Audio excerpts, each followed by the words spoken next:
In the year of our Lord, 2026, there are only two movies that anyone talks about. I've seen both Obsession and Backrooms, both of which are great, but there is nothing that I could say about them at this point that hasn't already been said. Instead, I wanted to discuss a movie that was both overshadowed and misunderstood by both critics and general audiences. My partner and I recently went to see The Death of Robin Hood. It stars Hugh Jackman and is written and directed by Michael Sarnowski. When I first saw the trailer for this movie, I felt the way I suspect most people did, which was nothing.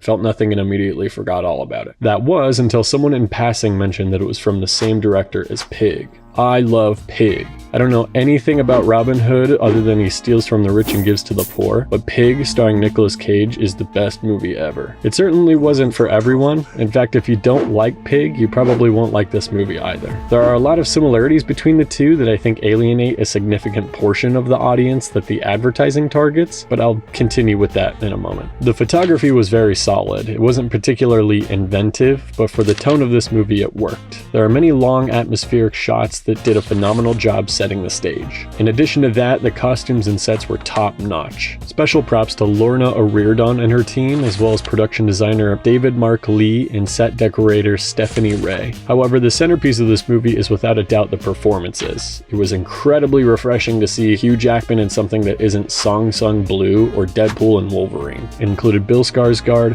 Jodie Comer, Murray Bartlett, Noah Jupe, Clive Russell, and Faith Delaney. Everyone was fantastic, especially Faith, who is a child. To continue my thought from earlier, the thing I really love about Pig is the way it takes action movie tropes and flips them upside down. The beginning was a very typical setup for Nicolas Cage to go grab a gun and hunt down the people that stole his truffle pig, but as it continues, that expectation of where the movie is headed is continually played with in order to bring the audience to a deeper emotional understanding of what the protagonist is going through. Pig really captured its target audience and was able to gain popularity through word of mouth. Robin Hood operates in almost the exact same way, but has a larger budget and therefore had to target a larger audience. The beginning of the movie is particularly violent, though. It shows that the Robin Hood of this movie is the man behind the myth, someone who is more complicated than your idyllic protagonist. Once that part of the movie concludes, it transforms into a thorough analysis of his character. I hope that other people give this movie the second win that it deserves, because fewer and fewer people are making character studies right now, or at least none as impressive as Michael Sarnowski's work.